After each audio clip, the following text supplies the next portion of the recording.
Hello mga kamukbang, magandang umaga sa inyo. Ulam pala natin ngayong araw ay adobong sitaw na sinahugan ko ng manok. Kaya kain tayo.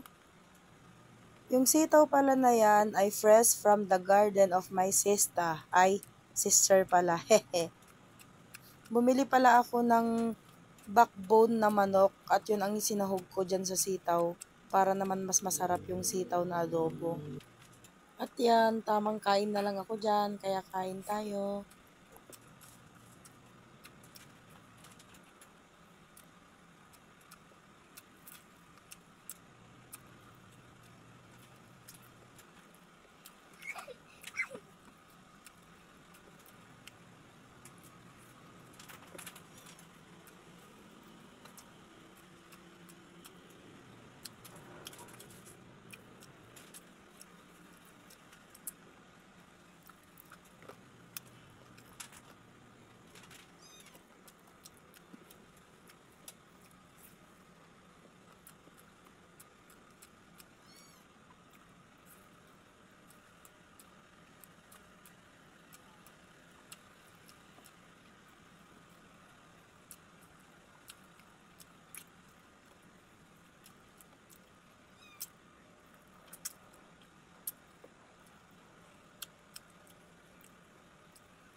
At yan, muntik ko pang nakalimutan na may hipon pala at isda dyan sa tabi ko.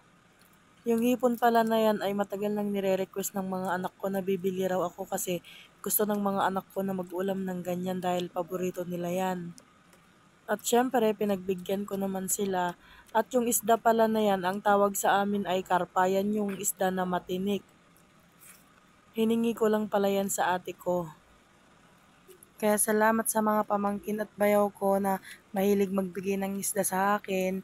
Palibhasa kasi hindi mangingisda yung asawa ko kaya puro hingi-hingi lang ako.